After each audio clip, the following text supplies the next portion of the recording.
Hello, hello. All right, so while people start to kind of come in to get this party started, I just want to take the time to introduce myself. I'm Brian. I'm the new Director of Performance and Curriculum, and I'm here to answer any questions that you guys might have. What am I doing here? Why am I here? How did I get here? My goal is to essentially try to create a environment that leads to something called MovNat 2.0. So how did I get here? I'm a health and fitness professional that's been in here for 15 years in the industry. And I got I got involved with MovNat in 2020, specifically from the MCT side, not from any form of administrative role whatsoever. I found it obviously to be something that I vibe with a lot because it's the most effective form of fitness that I've ever encountered, and it's not complicated, right? It's something that's very, very simple.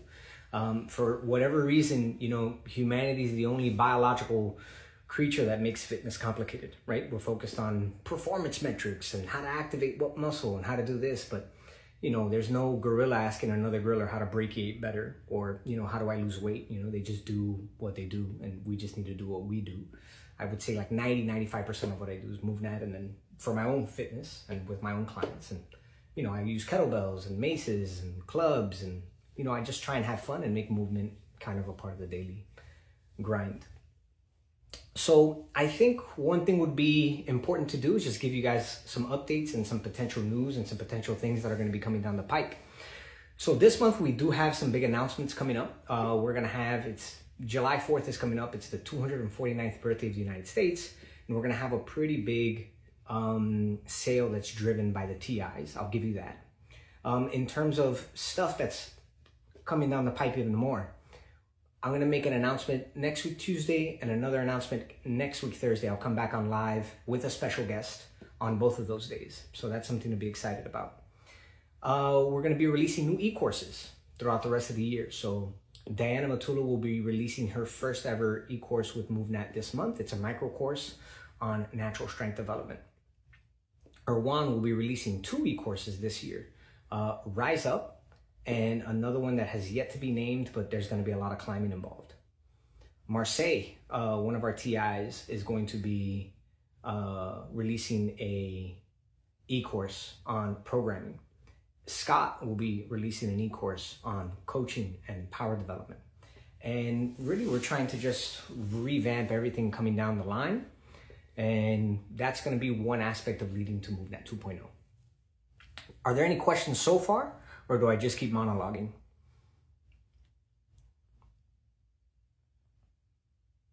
All right, well, if a question comes in, I'll go ahead and answer it once I get the opportunity.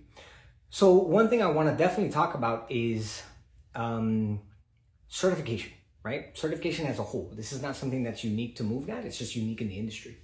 And one of the problems that I'm trying to address with MovNat, and one of the issues that I think is glaring inside of the industry, one of those things is any body you go to and you get certified at, you receive the minimum level of competency to understand the concept, and then you're essentially like, cool, go into the world. And some of us can be very successful in that environment. Hey, Marseille, how are you? And some of us, start to drown a little bit, and without the right mentorship or without the right guidance, we're not going to make it back to the shallow end of the pool. I myself, I'm a certified exercise physiologist through the American College of Sports Medicine. I'm responsible to receive the continuing education that I want to receive to maintain my license. So I can take a really, really good course that's expensive. I can take a really good course that's inexpensive. I can take a course that's expensive and it sucks. And I can take an inexpensive course that might be great.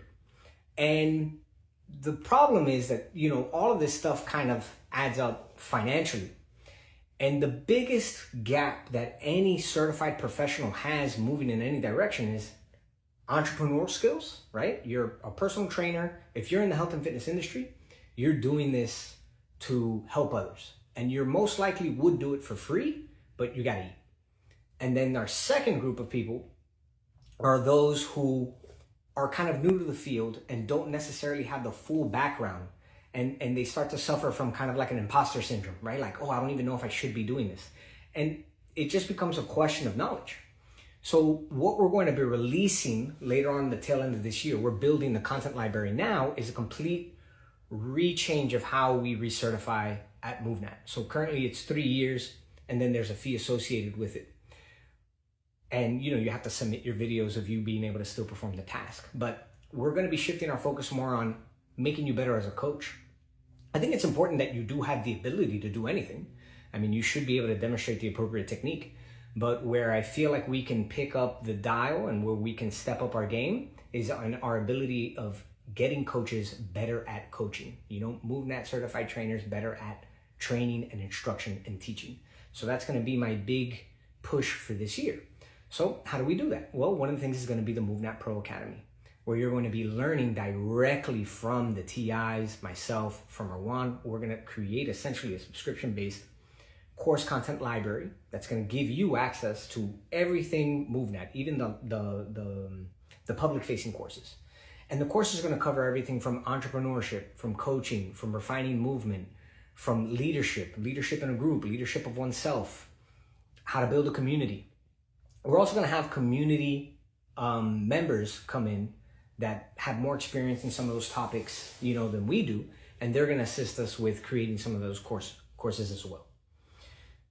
Another big push I want to make is community. I think for the last year and a half, especially if you go on the MovNat Facebook page, it's kind of desolate, it's kind of dead, and we need to address that. And I think it's having direct communication between MovNat as a whole and its members. So one thing I want to start hosting, and I'm hoping to get this ball rolling for next month, is once a month meeting with anybody who wants to meet in a large, Zoom call or a large call where we can discuss all things movement. If you have a question about how to approach a client or program for a client, I want to help you. If you have a question that's business related, you're not sure where to pivot your business or why you're falling short, I want to help you. If I can help you, I want to at least point you in the right direction. If you want to talk about just education stuff, hey, how do we program? Hey, how do you build this skill set? Hey, what are your thoughts on biotensegrity? Hey, what are your thoughts on lactate? We could sit down and we can have those conversations as we go. So be on the lookout for that kind of announcement. I'm gonna put that out publicly, and then we'll be meeting hopefully once a month. Anybody who wants to join, obviously this is not mandatory for anybody, but anybody who wants to learn something, we can learn it. And it won't always be me. I'm gonna try and see if I can convince some of these TIs to join me on some of these calls so we can help pass on whatever knowledge that we have. I think that's one of the most important things that helped me in my career, was having the right mentorship in assisting me to get to where I needed to get to. So, any questions so far? And if you don't ask the question here, you can ask the question directly to me. You could just send me a direct message on Instagram, and when I get a chance, I'll answer it. Or you can send that message as an email. Okay, so Rabden, that you're spoiling my announcement for next week. So I guess I'll let the cat out the bag. Next week, I'm going to be announcing who's going to be moving forward with MovNat Medical. We're going to be bringing back MovNat Medical for 2026. We may be having 2 offerings. It's going to be a team of 3 taking what's a part of MovNat Medical, and we're going to enhance it. So that conversation is going to be live on Instagram next week, Tuesday, with one of the individuals who's going to be assisting with MovNat Medical. So yes, MovNat Medical will be coming back. Any other questions? All right, so I'll just continue giving you guys a little bit of background. My career's, I don't think it's dissimilar from anybody, but it is kind of unique. So my first degree was in jazz guitar, and that's like my hidden talent. I can play the guitar decent. I was, trying to find a different career when I sold my amplifier to pay for music school. And I decided I'm going to be a doctor of physical therapy. Tried to get into doctor of physical therapy program, but I could not take the anatomy course at the time at the university because I didn't have the subsequent prerequisites to be able to sit for the anatomy course, because it was like a weird thing. I had too many music credits and not enough of the other credits to be able to take that anatomy course during that time period. So, how about the other specialist certifications? So Combatives is also going to be making a comeback in 2026. That's going to be a special guest on Thursday's call. So be on the lookout for that. I'm trying to figure out how to bring back MovNat Aquatics. I think all of those things are incredibly important to, us being capable human beings and somebody who's able to develop a skill set. So yes, all the old specialty certifications are going to be coming back, but they're going to be coming back enhanced. What do I mean by that? Let's look at MovNat Medical. I did MovNat Medical, and Phil Lombardo was fantastic, and the team who created MovNat Medical was phenomenal. But I did feel, and I'm going to be transparent with anybody, is that the course kind of fell a little short, because the beginning of the course was just MovNat L1 Lite. And I wouldn't say that was a waste of day, because there was a lot of practitioners who hadn't gone through the MovNat curriculum that attended MovNat Medical, so they needed that background. So one of the challenges we have is like, how do we bypass that? So we're working on our infrastructure to essentially produce that content in advance, so that they're familiar with natural movement and MovNat and all of those concepts, and we can make MovNat Medical really dialed in and really geared up for physical therapists, osteopaths, occupational therapists, anybody that's an allied health professional that can benefit from it. We're gonna essentially take it to the next level. And that's the whole guys to MovNat 2.0, is taking everything we've done and enhancing it and improving it. Another example would be in the manual. I mentioned earlier that one of the biggest shortcomings was programming for a lot of individuals.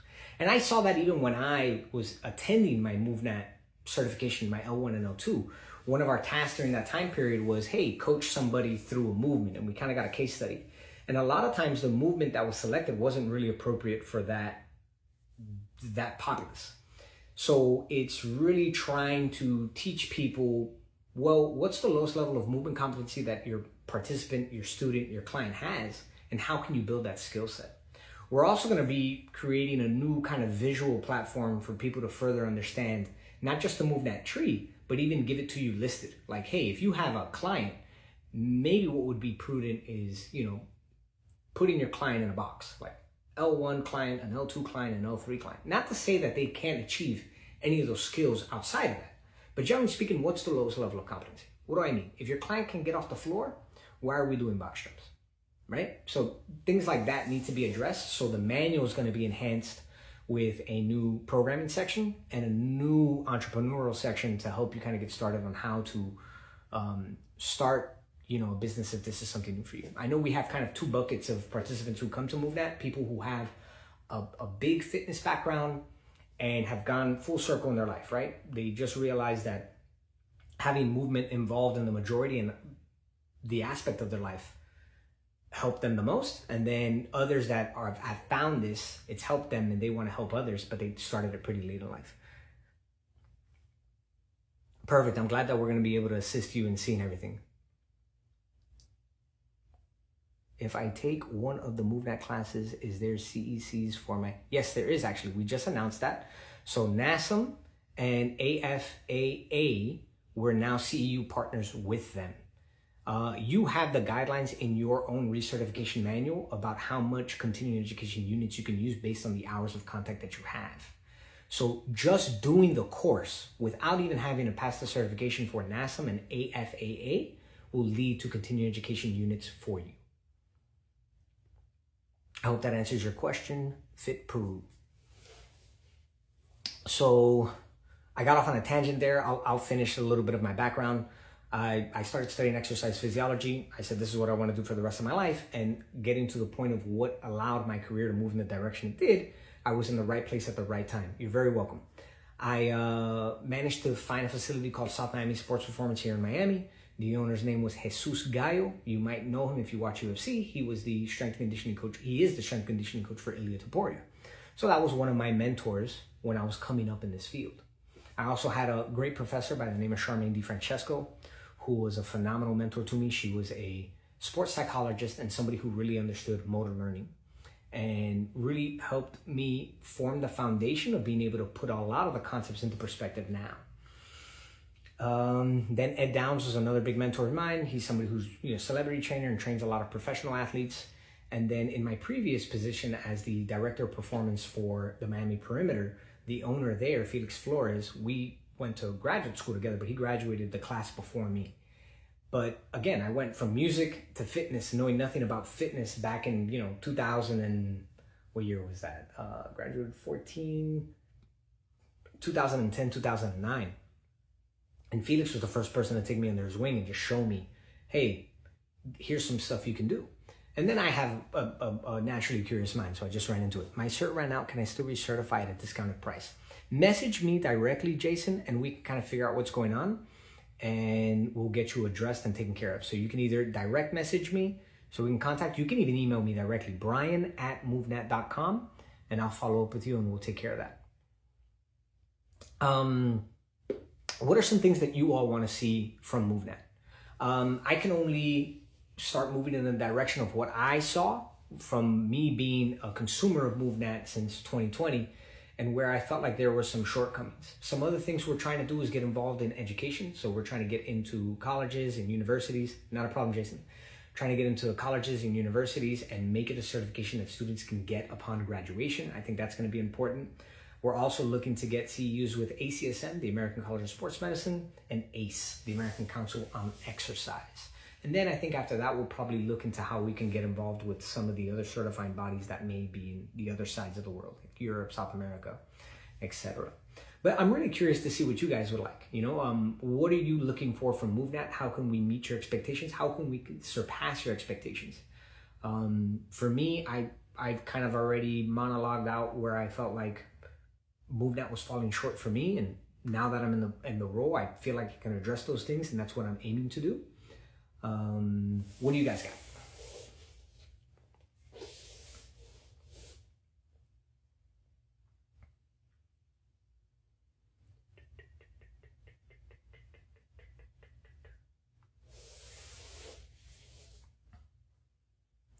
Yes, you're 100% right. So credibility with MovNat. One of the things is that MovNat's been around since 2009, 2010. So it's got 15 years. The biggest inherent issue is that it is not accredited through the NCAA, which is normal. There's a lot of things that aren't accredited by the NCAA, animal flow being one of them. There's a bunch of other secondary certifications because they're not a certification that you can get employed with in like a hospital setting or in a fitness club, right? You need a certified personal trainer, and those things are generally NCAA certified. So how do we gain more credibility with MovNat, I think, is getting deeper into the science of it and understanding how all of this stuff works.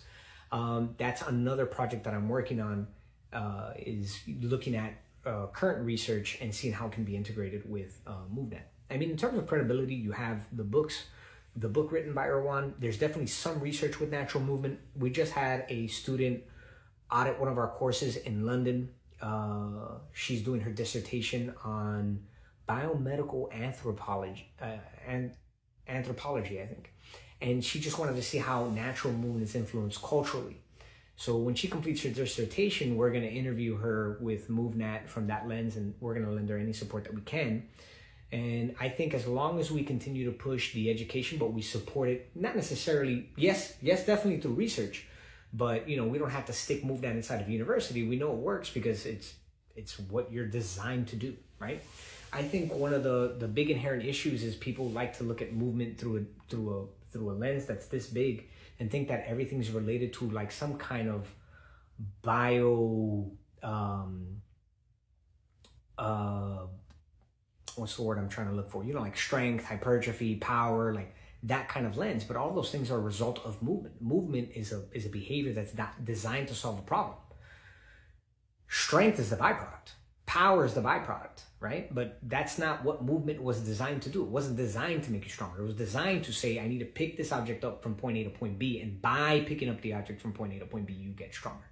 So that's something that I think separates MovNat from everything else, right? Everybody else tries to complicate things, using a cable column to do like some cool move or doing some crazy thing with like a medicine ball and a backflip, and all that stuff is awesome. It's expressive and it's cool and you can do it. That's amazing. But what you're designed to do is just be a human being and move throughout your day to solve the tasks that you need to.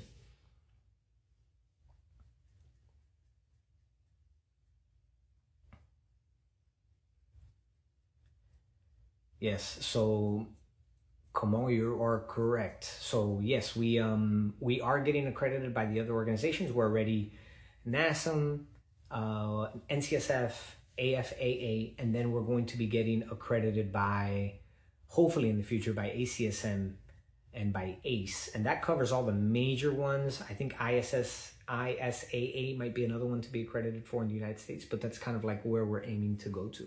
And then being put in colleges and universities, probably starting in the state of Florida because I happen to be in Miami. So that's going to be one of our big goals. Any other questions? Anybody kind of interested in what direction we're going or what we're trying to accomplish or anything about me specifically? Anybody have a question about me?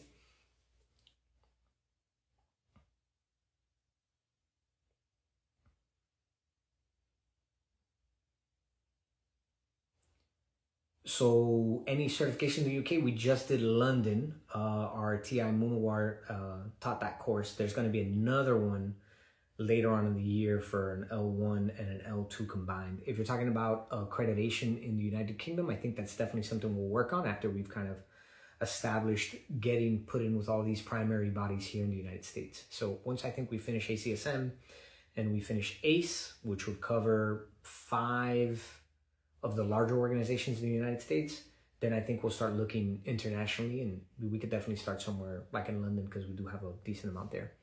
So MovNat in elementary schools was something that was proposed a while ago. It was called, I think they had like a MovNat early education kind of thing that Daniel Clark was pioneering with somebody else. And I'm not 100% sure why that kind of fell off or fell out or disappeared, but 100%. Like there needs to be something that re-teaches the correct physical education that children are supposed to have. Physical education now, if you just drive by any school, especially in the United States, is kids just walking around in a field. Sometimes they're not even playing, and more likely than not, sometimes they're not even outside. So that's definitely something to get into, to start creating a secondary certification, especially for physical education teachers that may not have a MovNat L1 or an L2, but providing them an accreditation that allows them to perhaps enhance their teaching license. And one way we could definitely do that is through the university, especially through physical education programs in the university, and just supplying this at maybe at graduation or as part of the curriculum. Hey, MovNat early education, this is some of the stuff. So that's definitely something I have to look at. If you were on the call earlier, somebody asked about MovNat Medical. That is going to be making a comeback in 2026. We are going to have a conversation about that next week, Tuesday, with one of the individuals who's going to be assisting with that.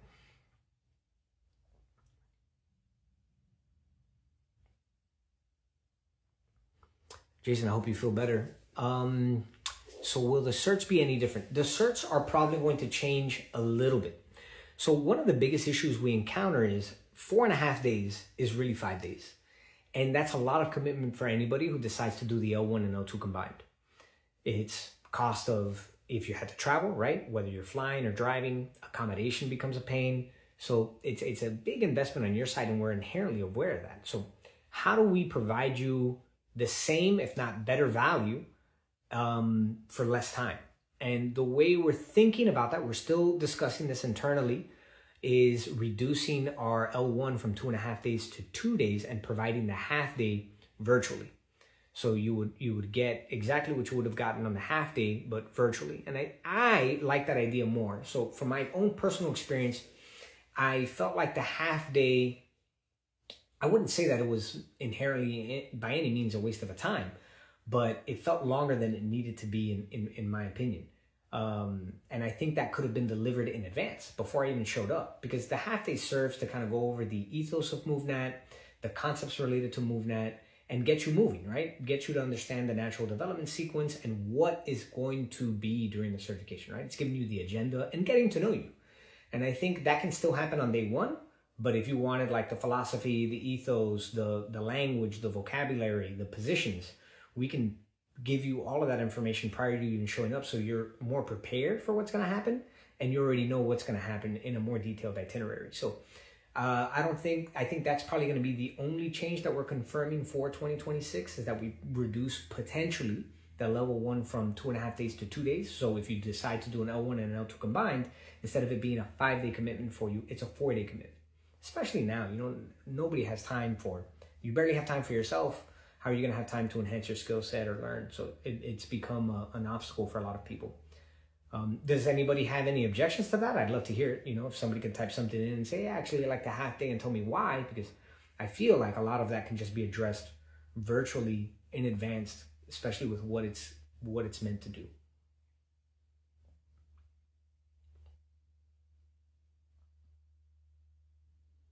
Any other additional questions, if anything? Okay, so I'll move on to the website. So if you've noticed, we've had a major change to the website, and it's one of the first things I tried to address. So we had some crumbling infrastructure virtually that's being addressed. It's by no means done. So you're still gonna have some navigation issues. I'm hoping that it's significantly better than what the website looked like in March. Yes, you're welcome, Jason. So what we're gonna be doing at the midpoint of August, the phase 2 of the website should be completely finished. And that's going to be hopefully involving a completely rehashed membership experience. So one of my biggest issues was logging into the backend and trying to find my materials. And I think those of you who are already certified in L1 and L2 know the pain, right? The struggle of where is my level 1 manual? Where's my level 2 manual? Where are the videos, right? All that stuff's going to be updated, including the videos. The videos are going to be redone. They're going to be enhanced. They're going to be much better. So that whole experience is going to smoothen out, and you're going to have much easier access to all your materials. So if anybody did receive an email about their membership expiring, ignore it. It's just that we're changing who delivers our membership experience on the back end. And if you got that message, that's why. You still have access to all your materials. If you don't, message us. We'll go ahead and get that cleared up for you. So that's the website. I've already talked about what we're trying to achieve with MovNat 2.0. There are like 2 major projects that I can't talk about right now, but hopefully they will be announced this month. I'm hoping the 3rd week of this month, we're going to announce something pretty big. And those of you with curious minds can probably figure it out based on how long MovNat has been an organization. So be tuned for that. That's going to be coming down the pipe. What's another thing we can discuss? Anybody have any questions so far?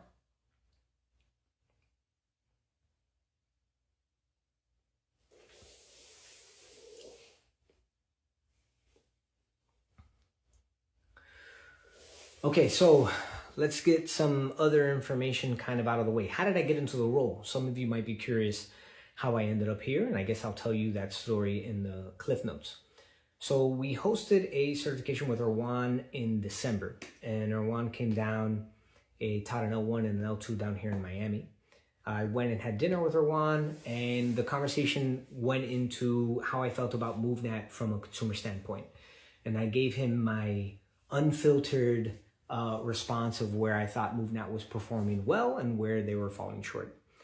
Erwan was super cool about it. He was like, man, I love that you were, willing to speak to me. A lot of people sometimes they kind of hold back, but you were like pretty direct and not in an offensive way. He was very appreciative of the conversation and of his entire time in Miami. And we stayed in touch in December. And in January, he reached out to me and told me that he was interviewing individuals for this director position. And he asked me if I'd be willing to put my name in the hat. 3 months of interviews later, I was officially hired March 31st in the back end. So the change of the website, that was me. The accreditation with NCSF, NASM, and AFAA, that was my work down in the back end. And there's a lot of other things that you haven't seen yet that should be making its way to the surface. I already told you about the new e-courses that are going to be coming down the road, and how we're having kind of 2 tiers. So we have one side, not everybody who does MovNat wants to become a certified trainer, and we totally get that, which is why we have the public-facing courses. So MovNat Mobility, Chair Antidote, Metabolic, all those courses. And we're going to be enhancing our library by adding courses. And now for the MCT, we're creating a series of courses that are only going to be accessible by MCTs. Now, if you're an MCT and you get into that course line, you will also automatically be granted access to all the public-facing courses. So that's going to be a big thing. And again, all those courses on the MCT side are going to be related to how we can get you to be a better MCT. So do you have problems teaching a power up, or aka the muscle up? Let's give you the regression and progression of that, and what kind of benchmarks you're looking for your client to be able to achieve to be able to accomplish that movement. If you're like, oh, I have a client, I don't know where to start, we're hoping that you're gonna, from the manual, from the get-go, with the enhanced manual, you'll have a much better, clearer picture, or a much clearer picture of where to go with your clients and how to assess them. That's another thing that I feel like MovNat needs a little bit more of a robust assessment instead of just using. So if you go into the back end, currently we have this thing that's what your clients are trying to achieve benchmarks. And I completely agree that the best way to assess your client is through a dynamic pattern. But the most dynamic pattern you can assess any client with is just, can they get off the floor? It's the leading indicator for all-cause mortality. And when you see somebody get off the floor, you can see every biomechanical issue that they have. Is it an ankle mobility issue? Is it a hip issue? Is it concepts of motor learning or human movement issue? Like they don't know how to transfer body weight. They don't know how to body weight shift. They don't know how to create tension or relax. You literally see everything in one shot from the get-up. And the second thing would be to confirm your hypothesis, right? So people can get off the floor in only two ways: a knee dominant way, which is either split squat or squat, or a hip dominant way, which is some kind of hip hinge. So if they're biasing the hip hinge, so somebody's going to get off the floor, they're only going to pick one of two ways. If they're constantly biasing the hip hinge, it's because they may not have the prerequisite hip, knee, or ankle mobility to perform a split squat or a squat get-up. Something that's knee dominant isn't inherently knee mobility. It might be a ankle mobility issue. It can still be a hip mobility issue because it's what lies above or below. The second thing it can be, they're just not aware. They've forgotten that that solution exists. And then it's your job to just remind them that that's an option, right? So that's one thing you can do. But the second thing is then reconfirming that. If they always get up hip dominant, hip dominant, hip dominant, it might be prudent to check their ankle mobility. It might be prudent to check hip mobility. And then from there, you can make a decision. Oh, okay, yeah, the issue is you don't have the ankle mobility. Let's start working on that. And it'll help you kind of make or gauge decisions on how to move with your client.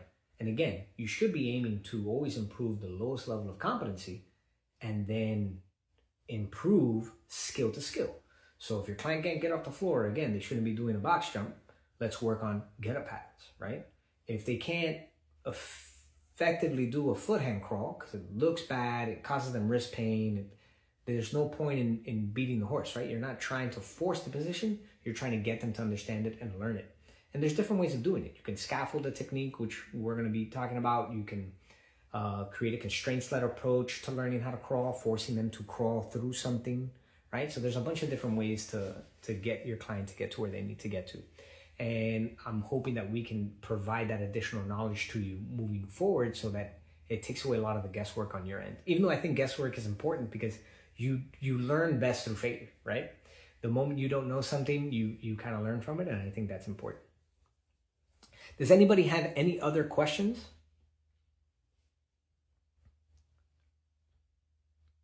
Yeah, 100%, right? That's what I was saying before. Like, a lot of the people who do MovNat, we have two buckets. We have people who have sports science background, exercise physiology background, and they have a really robust understanding of like biomechanics, movement, and physiology. And they've probably already been in the industry, anywhere from 2 to 5 to 8 years. And then they stumbled across MovNat because of what makes most sense to them. And then they start to utilize that in their practice. Then there's the other part of people who've went through the journey internally, right? They've made the understanding that, oh, I'm not happy in my body right now. And they've done the research. They find natural movement. They use natural movement. They help them. They say, wow, I want to help others achieve that, which is a beautiful thing. But they don't have the sports science background, the biomechanical background, all the other stuff. And they start to realize that their experience is only unique to them. It's not it won't be the same experience for clients. And that's where you have to understand, how do I address these things for these individuals specifically? And that's what MovNat is going to be doing to move forward, right? We're going to be giving you the tools to enhance your ability to coach. So exactly to answer your question, Jamal, it's for those who don't have that background, who don't have that experience, who haven't been doing that for so long, let's help provide you some resources and some mentorship opportunities to get there, which is another reason why once a month I want to hold a public call with everybody. Anybody who wants to come in and has a question that they're dealing with, let's discuss all things movement, right?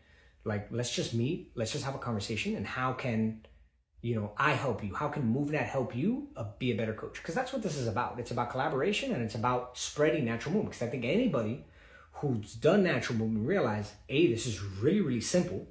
B, this can help anybody. It's not fancy. It's not a cable column. It's not a med ball doing a backflip. It's, not anything sophisticated. It's nothing crazy. It is a very simple approach to being an incredibly capable human being. And it's probably the most ideal approach because, again, there's no cable machines in the wild, right? Nobody else, there's no other biological organism questioning how to be what they are. We're the only ones who are like, how do I get stronger? No other animal cares because all they do is perform the task and they get strong doing the task. Again, going back to movement being the thing. So postnatal and premenopause, as of right now, MovNat doesn't have that, but I can point you in a direction that's useful. There's a company called Pronatal, and I have my pre and postnatal certification from them. That's a great course for you to get started. I think they even have a specialty track if that's something you're very, very interested in. I think in the future, we might attempt to, and I'm speaking in a vacuum here, they're not even aware of my existence yet, is to reach out to Pronatal and see if they're willing to create some introductory courses for us on that MovNat Pro Academy course, right? Because one of the things we want to engage with is have community partners enhance our offerings to all of our MCTs, right? We can only teach you so much. We know everything about natural movement, but if you're looking for a postnatal, and you're looking for some other specialty certifications, we want to be the resource to point you in the right direction or at least introduce you to the topic. So we will assist you as much as we can, but we may not be the expert in that. Anybody have any questions for me?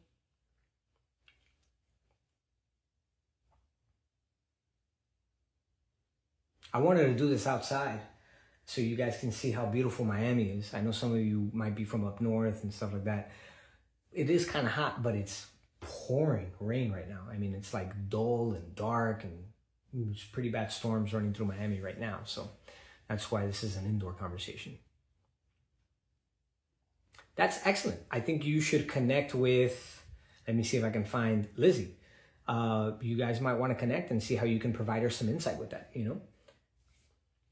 I mean, I have a client right now who's pregnant. She's a former high-end judo athlete. She has been representing the United States in the last 3 Olympics. And I'm using MovNat concepts with her too, right? The thing with pregnancy is the level of activity they had prior to pregnancy can generally be maintained during the first 1 to 2, maybe 3 trimesters. There's also the ACOG guidelines as well, right? So if you're in the United States, Lizzie, look up the ACOG guidelines. They're going to give you anything you need. Are you planning on a workshop and/or certification in the NYC area? If you want one, we can make it happen. So you can reach out to me directly, brian@movnat.com. And if you're willing to be our point of contact, or if you have a facility that can host us, we'll be more than happy to accommodate you in any way, shape, or form. So right now, I think the closest one we have might be like Rhode Island. You'd have to check the website to see what's there.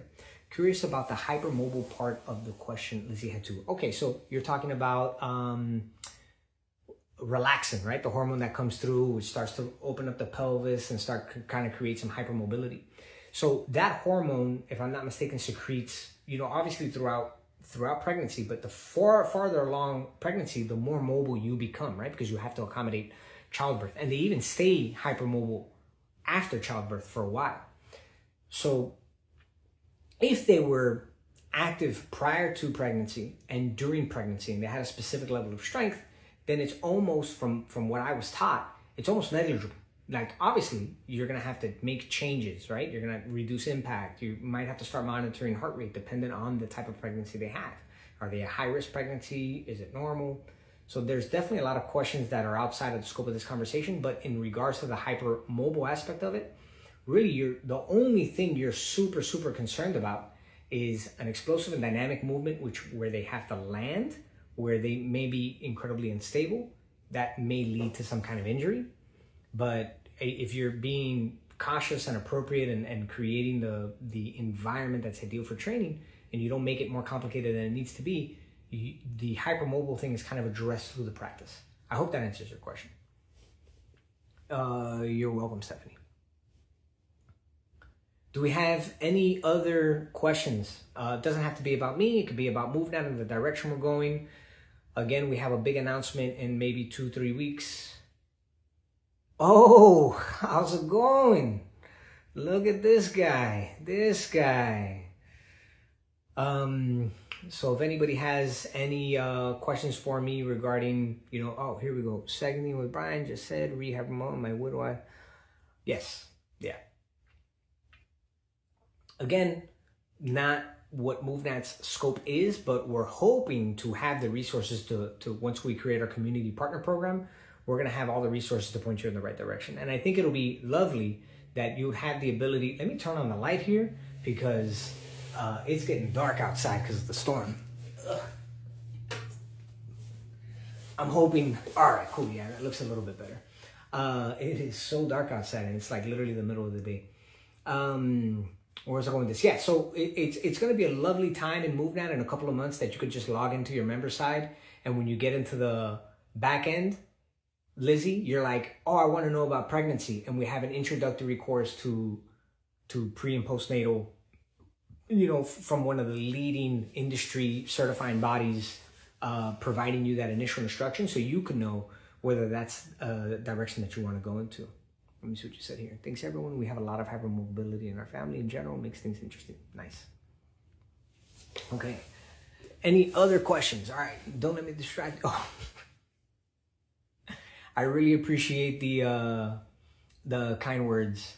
So Joel is actually a coworker of mine back earlier in my career and somebody who was an underling of mine. I guess he interned with me while I worked at a sports performance facility. He's an incredible body worker and massage therapist. So thank you, Joel, for the kind words. Anybody have any additional questions, comments, or concerns? Next week, I'm going to be live again to announce MovNat Medical, which somebody asked about, and I let it out early. But I won't announce who will be on the call with me. So you got to stay tuned for that. And then Thursday, we're going to have another announcement. And then the following week, I probably won't be on live, but I'm hoping to announce where we're going to have that annual call. Actually, I have a question for the audience.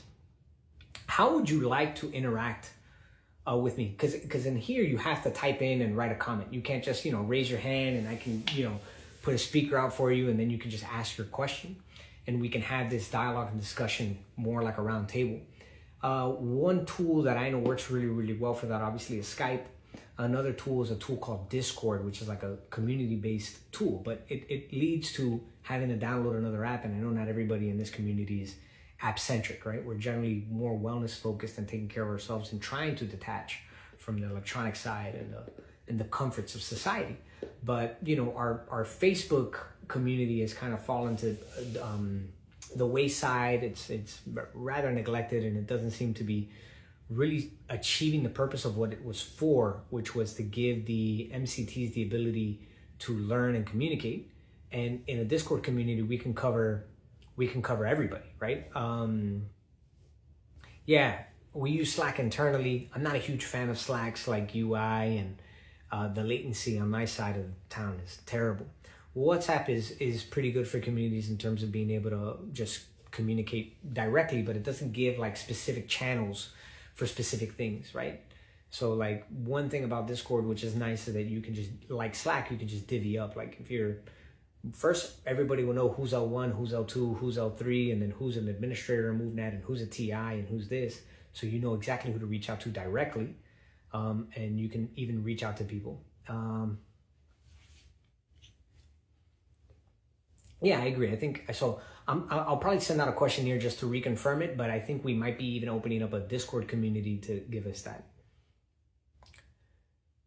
Yes, Circle and Mighty might be alternative options. Circle's like really, really nice, but the price point for Circle is incredibly expensive for something that Discord kind of does at the same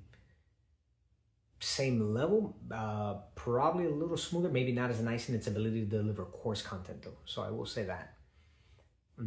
But that's what we're really trying to do, is rebuild and revitalize the community aspect of MovNat, right? It's been kind of closed out for the last year and a half, and we've been moving in a direction that we want to move into that's a lot more interactive and a lot more communicated with everybody. So if everything kind of gets in place, maybe we hold that first call like a Skype call. If not, maybe Discord. I'm going to look into Circle and Mighty as Jeff requested. And then we'll see how we can kind of get that stuff moving so that you have more direct access and more ability to kind of discuss this stuff. Because the only way you're going to get better at it is being involved and being active in the community and learning from others. One thing that if there's anybody who's a new MCT or anybody who's like new in the field, you need to find somebody who's a mentor. So maybe the person who taught you movement, you may want to look into, or, you know, reach out to us directly. You know, if you want to like get in touch with the TI specifically and ask them questions, you know, just reach out to them, DM them. I mean, all of our TIs are amazing, amazing, amazing people and incredible coaches.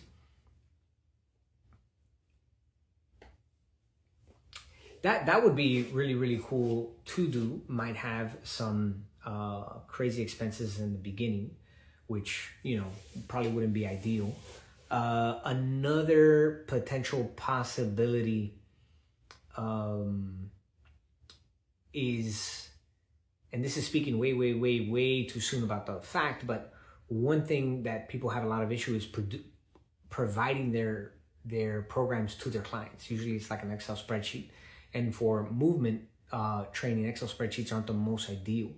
And if you're doing virtual training with a lot of clients and you're trying to teach them MovNat, you know, there's not a lot of resources except for the videos that exist with MovNat that explain specific things, right? So if I said a side bent getup to my client and didn't provide a video and sent it to them virtually, they're going to look up side bent getup. But because that's a natural movement and not a fitness movement, they're not going to find much on it, right? They're going to be like, what the heck is a side bent getup? So even just like discussing seated positions with somebody virtually is pretty tough. So one thing that a long-term goal is to create a white labeled programming app for anybody related to natural movement or anybody who wants to use it, and then have that to be able to work with their clients. So having a programming app, there's a bunch of them. I mean, you got TrainerEyes, CoachRx, there's so many, but all of them geared towards, you know, like a CrossFit, a strength conditioning, or a traditional fitness style, bodybuilding style type of training.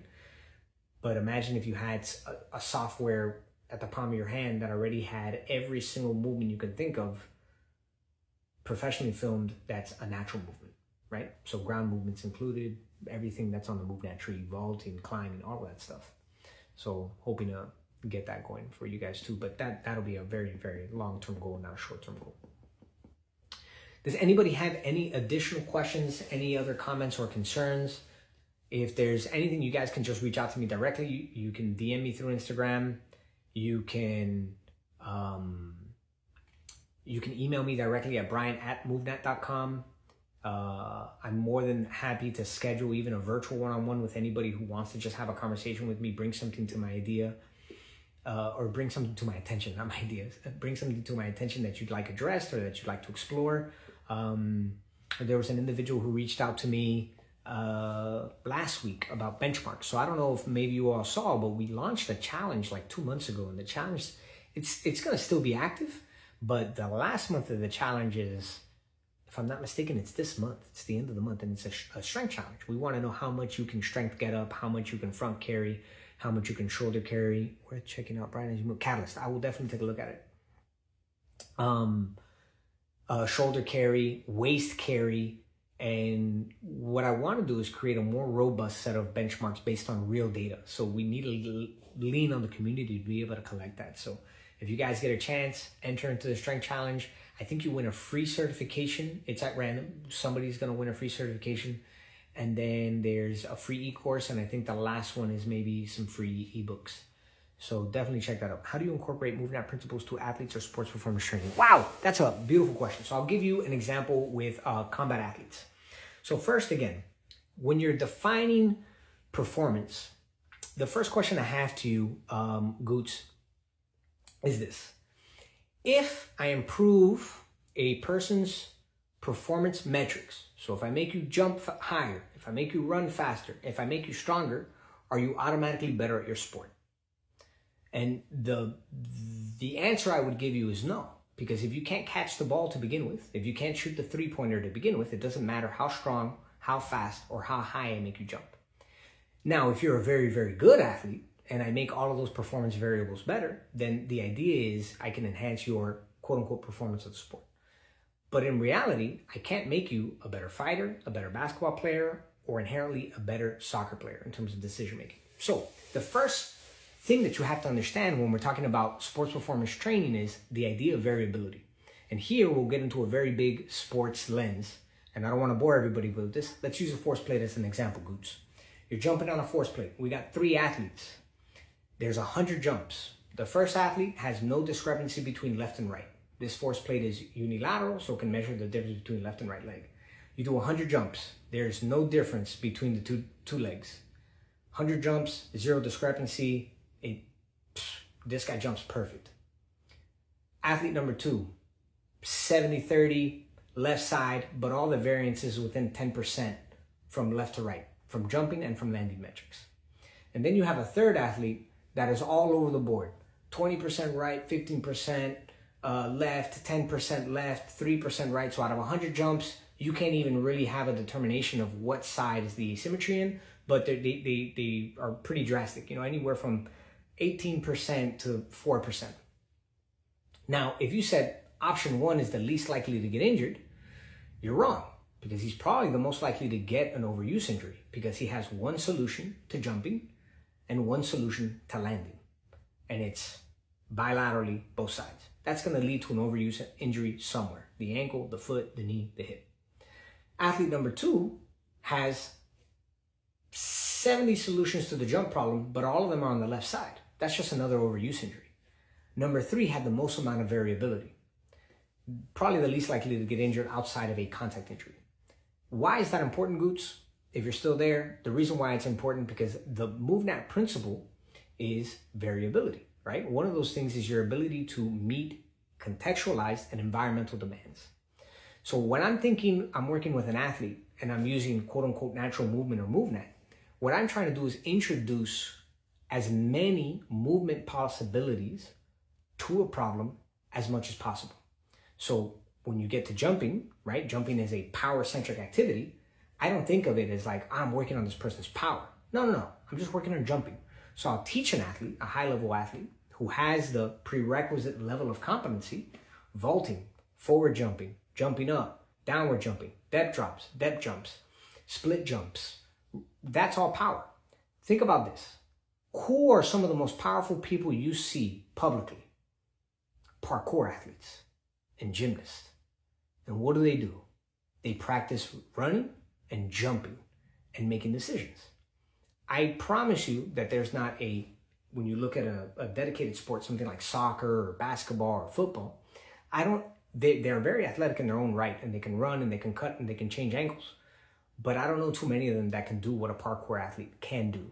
Their ability to know where they are in space, flipping and jumping through a rapidly changing environment is next to high level. And second to none. And they're incredibly powerful. It would be great to measure a parkour athlete on a force plate and compare him to, a basketball player or something like that. And I promise you the parkour athlete probably has better performance metrics all the way around. And they're not doing what, we look in sports performance training, right? So that's something to develop power. If I wanted to build strength with my performance athlete, and I'll use a combat athlete for this. And I do use a barbell. I do Zercher squats with some of my judo athletes, or back squats or front squats. I will use a barbell every now and then.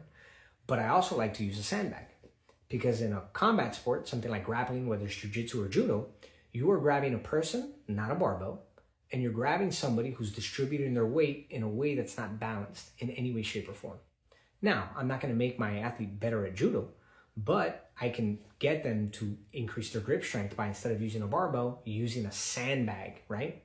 Climbing skills are incredibly important to develop that grip strength and that power. And they all of these movements interact great in a combative setting.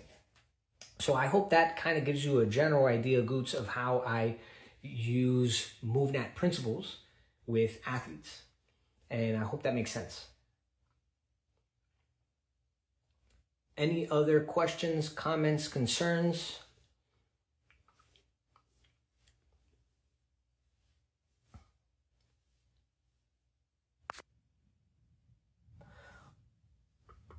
Wow, I didn't realize it's already been an hour. That's crazy.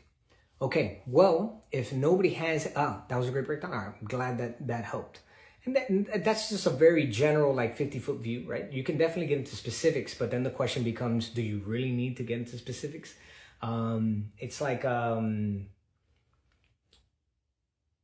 what I love about like the sports performance kind of idea.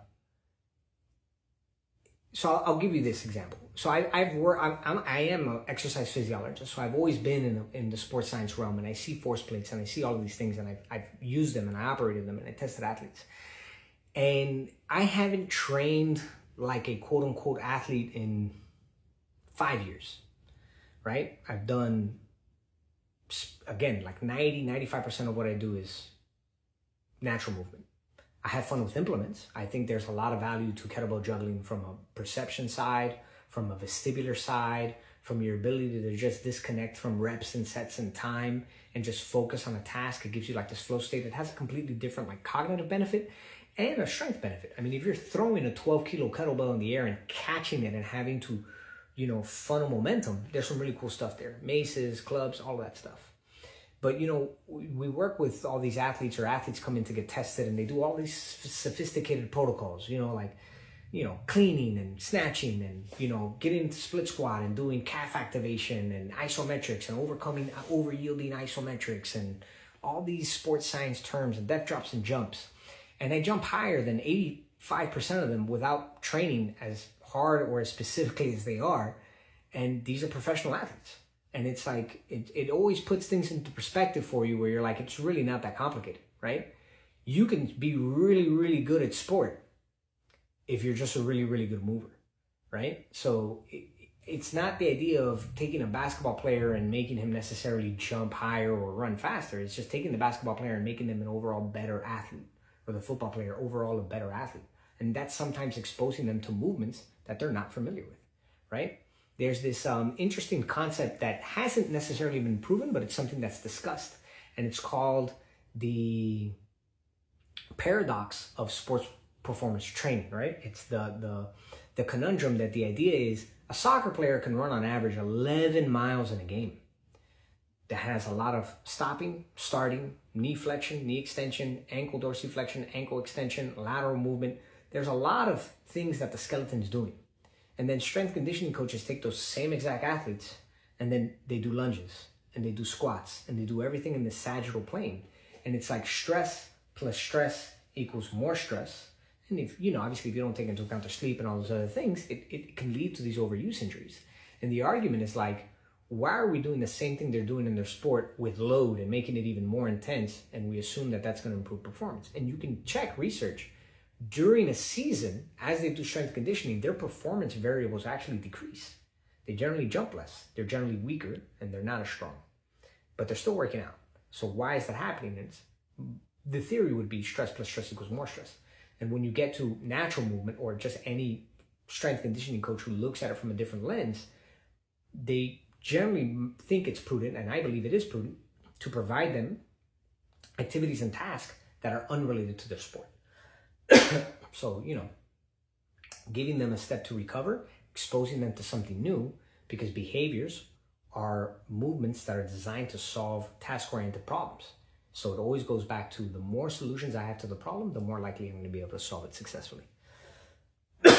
We generally don't run into a position of we have too many solutions to the problem. So debilitation by you can't figure out which one to use. Your body's self-organizing and it makes decisions almost before you can. If you weren't looking at something and I threw something at you and yelled your name, you turn around and you immediately react and try to catch the ball. So sometimes you don't even have the ability to react before your body can. Okay, that's all I got. Unless anybody has one final question, I'll give you like a minute to post it if you have it.